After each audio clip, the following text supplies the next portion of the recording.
সামনে থেকে সরে যা হাল্ক। তোর ভাঙা সাইকেল আর আমাদের দামি বাইক, মানুষ আমাদের নিয়ে হাসাহাসি করে।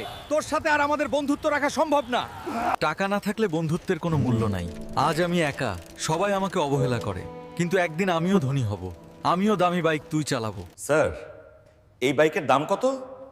ব্রাহ্মণ হয়ে চাঁদ ধরতে আসছো? এই বাইক তোমার জন্য না। আজ আমাকে সবাই অপমান করেছে, আমি শপথ নিচ্ছি একদিন আমি সবার থেকে ধনী হব, আমি নিজেই দামি বাইক কিনবো।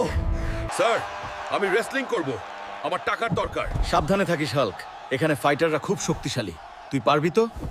হাল্ক!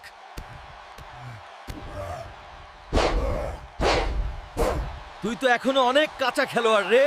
আমি হাল্ক, আমি গরিব হতে পারি, কিন্তু আমার শক্তি তুই এখনো দেখিসনি। এই ম্যানেজার, আমি এই শোরুম কিনে নিয়েছি। স্যার, আমার চাকরি খাবেন না, আমার ছোট ছোট বাচ্চা আছে। ধর্ষক, আপনারা কমেন্টে জানান চাকরিতে রাখবো নাকি? আমাকে ফলো অ্যান্ড সাবস্ক্রাইব করুন।